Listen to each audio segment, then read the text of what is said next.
Hi everyone! So technically this is a different day, but it's the same day of me recording another video. The video on which I was giving out my personal pieces of advice for getting ideas from here to here. And so I had said that one thing that we would do is go ahead and take all three pieces of advice that I had given and break them down into three separate videos as well to give an actual demonstration of my personal process. So this is a moment where you could do what I do in a way. You can try. I'm not doing a demonstration for you to copy what I do, more so to copy like the concept of what I'm doing. Or you could literally just do your own thing with the same thoughts in mind. So the first thing I want to work with you guys on today is allowing intuitive exploration to breed creativity. I have got my watercolor here. I've got my little ink here as well. And then three colors that I've chosen, as well as some paintbrushes and my watercolor towel. Yeah, I've got a watercolor towel as well as an absorption sponge. And I'm sorry, this is actually a shirt. And we're just gonna see what happens. So let's go ahead and get started. Changing my camera now. So not that it matters, but this book, what is it like? This is just for anyone who may want to specifically know. It's slightly over 5. Okay, yeah, 8 by 5 is what we can go with. The paintbrushes that I have here, this is a 9, it's Fumui. This is a 0 right here. And this is a 16. So I think this is a cat's tongue around, don't remember what this one is. And then the colors that I have are Daniel Smith's Opera Pink. Now, this is something in particular I know a lot of people don't like to work with because it's such a loud pink, but I'm going to give it a shot. Then I have Winsor & Newton's Cerulean Blue Hue, which I really, really like, and a darker blue hue that I believe also has like a little green in it. This is Cerulean Wobbler by Rockwell. I don't know what's going to come out of these three colors because I don't have a plan, but we don't need a plan. We're just going to go and see what happens. Here's my little big, actually, it's not little at all, my little tray. I'm going to sit it off to the side and put my colors on it. If I can open them. It's a really dark pigment. I don't know if y'all can see that a lot, but there it is. I'm going to put my cerulean just over here so they don't mix here. I'd rather them mix on the paper rather than on the palette. Although this palette's got a little lift to it, so sometimes the stuff just be mixing. Just be like, oh my God, that was not what I wanted. So I've still got leftover paint in certain areas. So more than likely my pink is going to be contaminated. If it's going to be contaminated by something, I'd like it to be contaminated by my orange that I had here last. So I'm going to put a drop of that and we'll go from there. And then I've got my little squeezer device and I'm just going to wet the areas.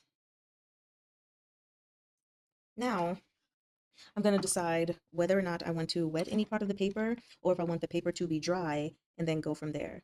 I think I would like the paper to be dry. So before mixing these colors up, I'm actually just going to take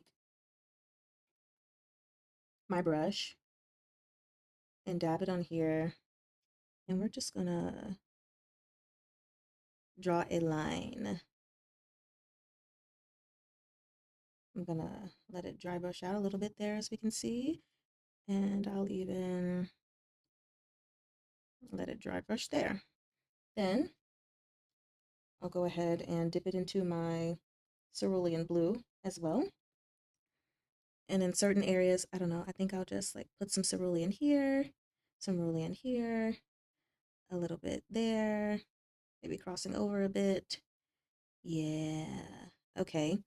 And I need to put my pink down as well. I don't need to. I want to.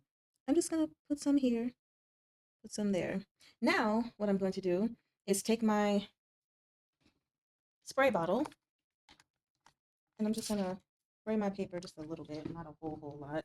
Wet my cat's tongue brush. And again, this isn't an instruction video, okay? This is just you guys watching me do my process and hopefully it helps inspire you guys. See, some things, really cool things are already happening here that I really, really like. So I'm just gonna leave that area alone and I'm gonna see if I can get the water to move some of these other areas to doing something as well. Let me try to thin that out into a point-ish. Yeah, okay. Then we've got like this hard line here. Maybe I can dissolve that a bit. get on this side as well. And I'll just go over that. So I've got areas where there's hard edges, and I'm just thinking. I don't know necessarily where I want hard edges to be or not to be. Um, I don't think I want one to be there though. So let's go ahead and soften that a bit. And I'm just going to take the brush through that area. And I'll even add a little bit of my blue into it. Now I still feel like everything is kind of hard here. I don't know if I want to keep that. So let's just mess it up a little bit there. And a little bit here as well. Now what I'm going to do is go back in. I'm going to dry my brush off just a bit. Um, Dump it in here, which I'm not using a whole bunch of water, but we're going to, hmm,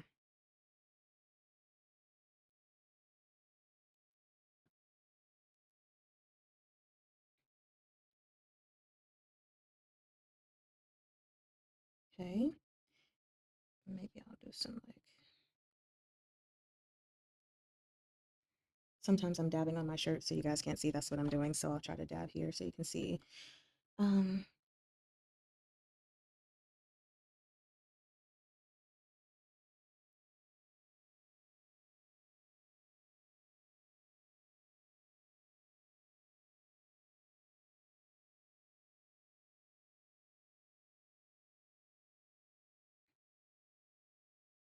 I think I want to wet my cerulean blue a little bit more. And we're just gonna bring it across this entire section. Yeah, okay.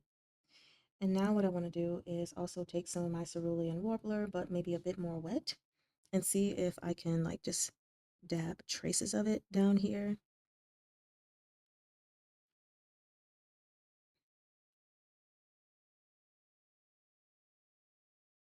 I'll touch it there. Yeah. And I'm going to do the same thing with my pink. Um, Give it a little bit more wetness though. And sometimes I end up putting more pigment down here than I need to, which is fine. As you see, I have dry pigment in areas. They always get used. Always.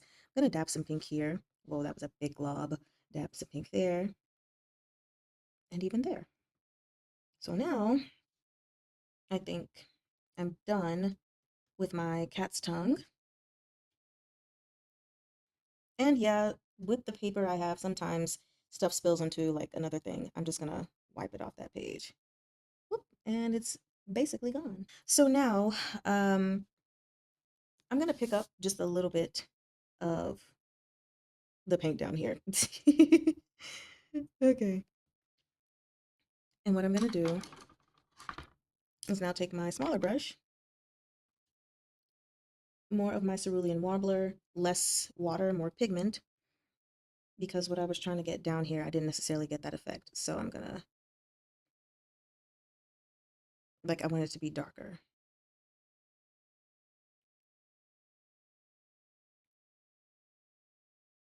Okay. But not as dark as up there, obviously. So again,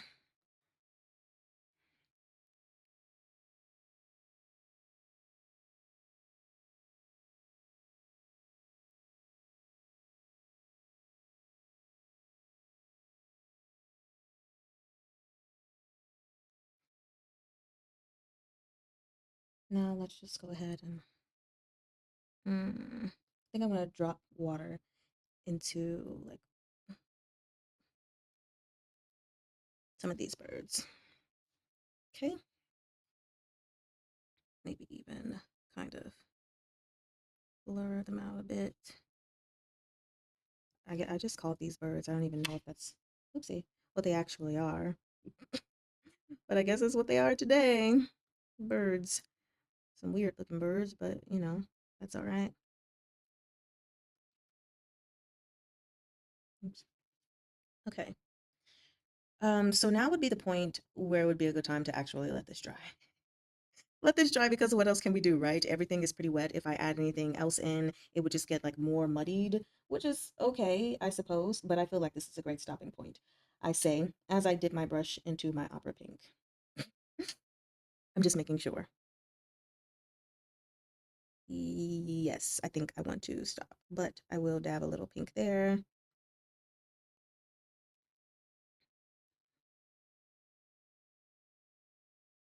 All right, so when we reconvene, this should hopefully be dry, and I'll see what comes next. Alrighty, so we are back. I took my little break, and let's just see what we see, I suppose. So one of the things I like to do when I do intuitive art is to turn my art to every single angle to see what I get. Because sometimes I may look from this way and I don't see anything. But if I look this way, I see something. If I look this way, I might not see anything. But if I look this way, I see something. So right now, when I look at this, what I see are mountains. I see like a mountain here, a mountain there, and then it kind of just like fades off. Mountain here, mountain there. And kind of sort of like reflections of that. So maybe this is water. I don't know. I suck at painting water, by the way.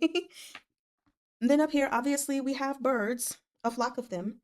And here, when I look at this might not be what I end up painting, but this is what I see. I see a person with their back turned, and this is like their hair.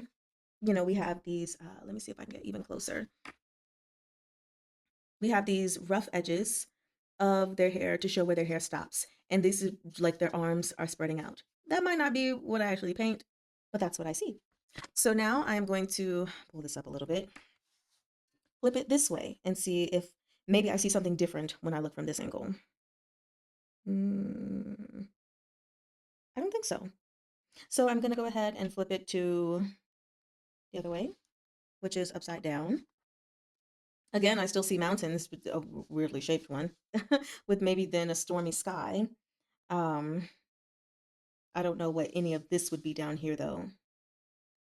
Hmm. And then I'm gonna flip it this way. I think I just have the mountains set in my head because I'm looking from this direction and I'm like, nope, don't see anything either. And sometimes that happens. Like once you see something, you see it. But I still like to flip this in opposite all the directions just to see. So I'm gonna come back to this. And now my next question that I have to ask myself is, do I want to fill this in with more paint and just have more pigment rather than water? Or do I want to use this? Or even do I want to use charcoal? Now, of course, there are certain times where there's a moment for each of them. I personally do not like to limit myself, but sometimes I personally feel like I'm limiting myself when I say, no, this has to be full watercolor or it has to be full ink or whatever the case may be. Like, I'm not signing this up for any competition where it's strictly watercolor or strictly this, strictly that. This is for me and my art journal. So I think what I'm going to do is, hmm, I think I want to fill out my mountains a little bit more. So what I'm going to do is just take my ink. This might be a mistake. Who knows? And I'm going to think about it because the further up things go in view, the lighter they get. So I'm just going to figure out where I want kind of like the peak of my mountain to be. And I'm going to just make that line. Okay. This one here is very faint, but there we go.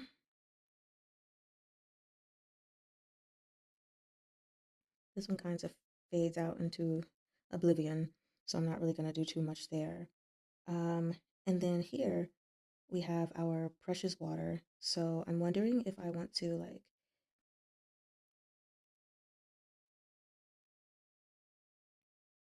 create some kind of like stopping point for these mountains. This is not grass. I don't know what it is. It's land, I suppose. And I don't really care what's happening with my pen. It's just happening. Um, kind of don't like that the line is just going straight across. So we're gonna change that because what are we doing? No. Um,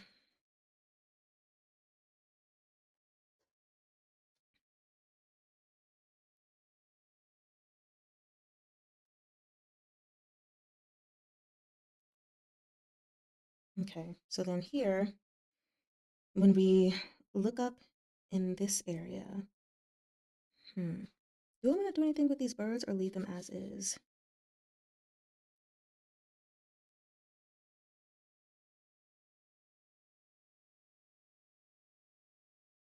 I'm just filling them in. Maybe that's unnecessary, but doesn't really. And these ones, I can just kind of.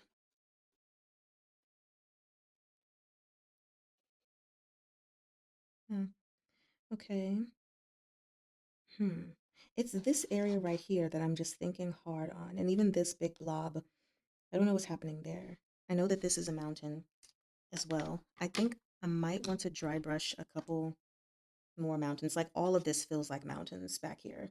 So I'm opening up my, maybe I'm not opening it up. Why is it so hard to open? Opening up, there we go, my cerulean wobbler. Gosh, it's bursting out again. Clearly, I don't use this a lot because it's like the paint is pent up. It's got pent up energy, and every time I open it, it's just like ah. So, what I'm going to do, I think I'll take this one instead. Actually, you know what? I have a brush that I never use. That's good for dry brush, and that is an Escoda Perla brush. This one is a size 10 specifically. Let's go ahead and use it. I'm just gonna dab it with a tiny bit of water. Um, and then, okay, let's see if we can bring some more form and shape to these mountains that I see, right? A little dab of water. It may have been too much water. That's fine. I think I do want to.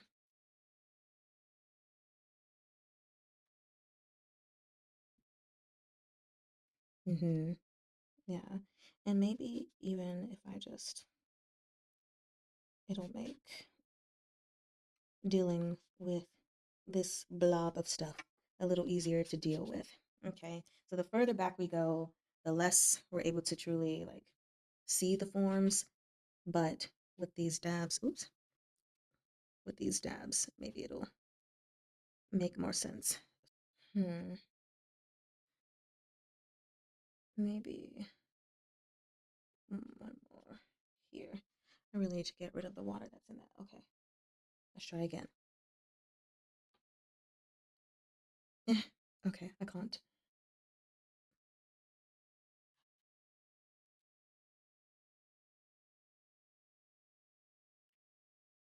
Hmm. Okay. So I've got my little mountain range area. What I'm gonna do now is work with this front, still using my cerulean wobbler, but this front area where I made my squiggly lines, which may have been totally unnecessary, but we're going to use them anyway. And I'm just going to put in this color. The foreground can be darker, I think. And I might switch from this. Yeah, I do want to fill it in more. So let me just clean off this brush. Also, let me bring my thingamabobber back. We're going to go ahead and use this. So, alrighty. I will take it. Less water.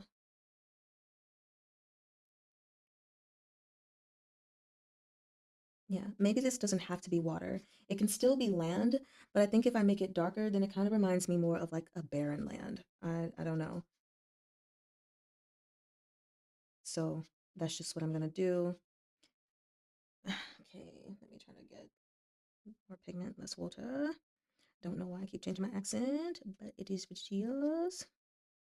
Okay, and even make it like just go up in there. So, okay, and maybe those markings that I made with the pen are just like indicators for me of what to do with this paint. And so we still have the colors underneath it, which is great. I wonder if I can get just a little bit of a dab more of pink in there because I still have some pink on my palette. Eh,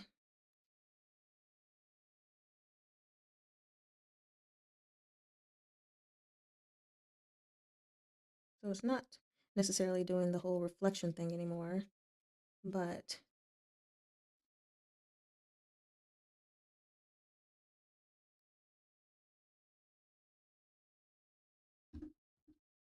okay. You guys can't see me dabbing. Not that y'all need to see that. Okay, so now when I go back up to this area, I actually need more of my cerulean blue because I ran out using it. But that is no worries.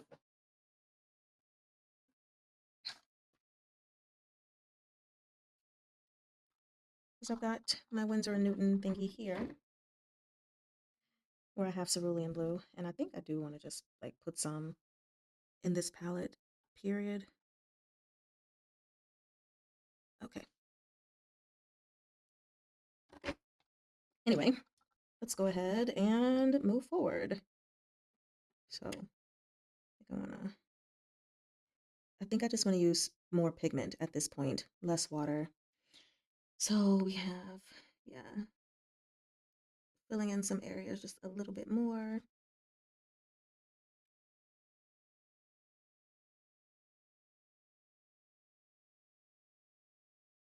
And I can definitely take my pink and just kind of, yeah.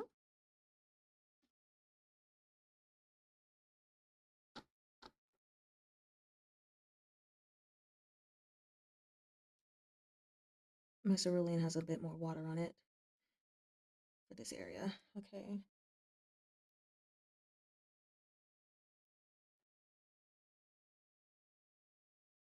There we go.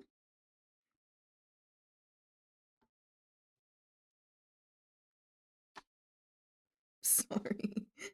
Okay. Uh,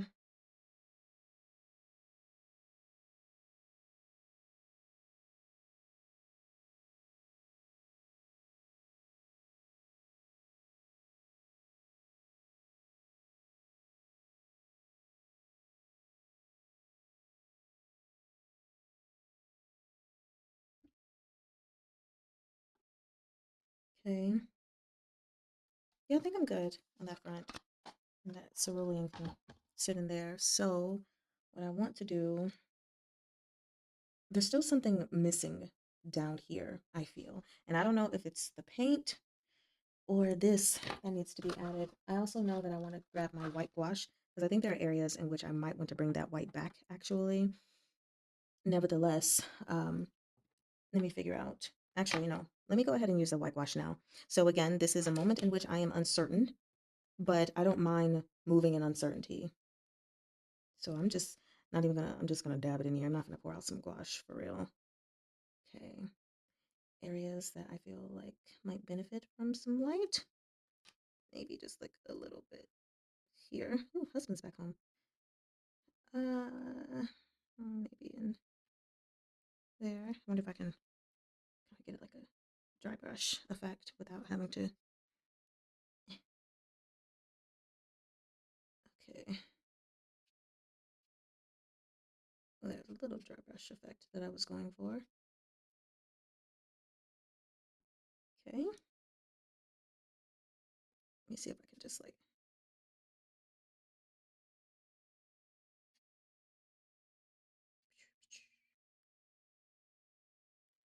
Okay. And even though this area is dark, I think maybe I want a little bit of light down here too. So I'm trying to figure out where I want to put that light exactly. Hmm. What if what if I did overlap it like this and just kind of let it.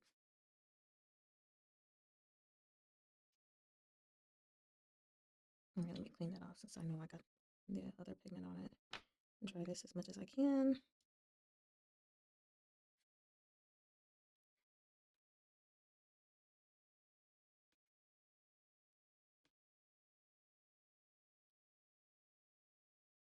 Hmm. You know, I'm kind of feeling this. Yeah. Maybe that's what this part was missing. I don't know. Okay, also, I just wanted to kind of break up that dark line there as well. So there we go. And boom. Okay. So I've got this white spot here. Well, I kind of made it travel a little bit. So still want this to be mostly dark, but just like some areas of white, I think is what the bottom would benefit from.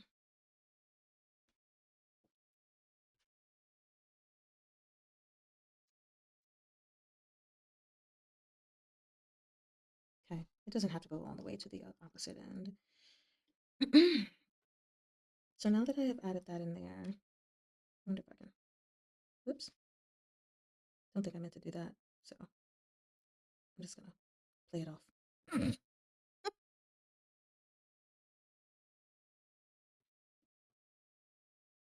And then again, I don't want it to just be like right in here. Maybe it could be some like in here as well.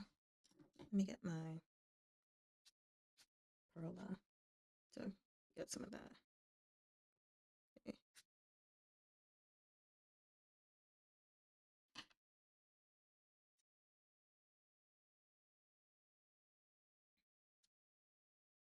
Mhm.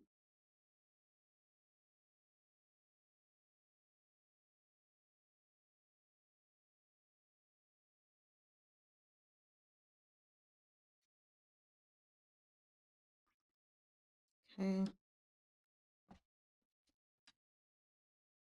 Okay.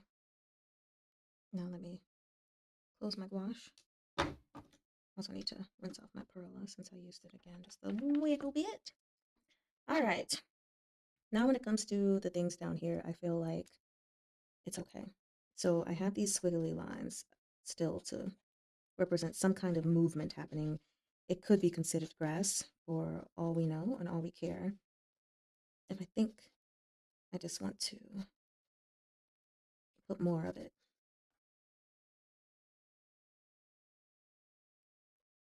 Not on every spot though, but yeah.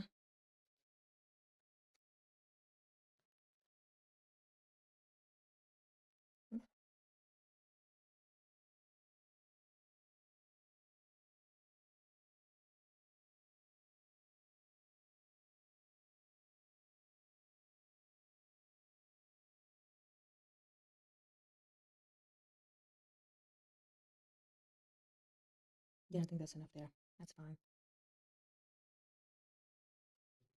And this, maybe I can darken just a little bit. Okay.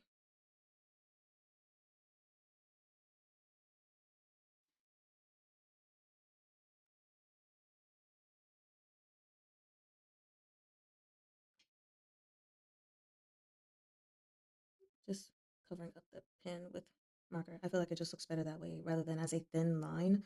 So that's what we're going with. Okay.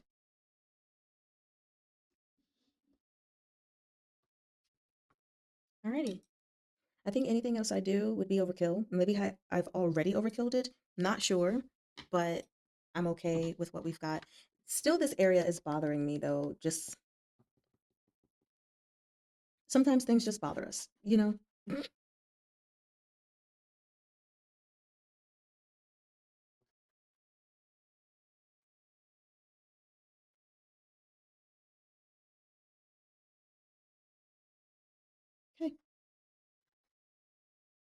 Just trying to get some of these lines to go outside of the paint. There we go. And I keep saying we're done and then do something else. So I'm gonna say this time for real, we're done. And I'm just gonna write 527 down here so that I know. And I'm just gonna give my brushes a little wash once more. And there we have it. That is my finished piece. I'm gonna zoom in more.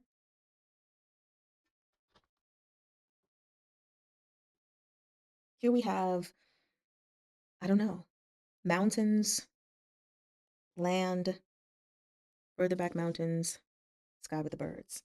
So I'm very satisfied with what I've done. To me, this feels a bit like freedom. This also feels like transition to me. I don't know what you see when you look at it. You might just see a mess. But I feel good after having done this intuitive piece here. To me, it feels like I'm going from not necessarily a barren land, a land that was providing me with some substance, some sustenance, but moving out of that and going over the mountains of my own fears and concerns to eventually getting to that freedom where the more of the white is compared to where it is down here on the paper. So that's the feeling that I get. I don't know what you all created. during this process, but I hope that the intuitive art did something for you. That's all I ever want, is for the art to speak to you first.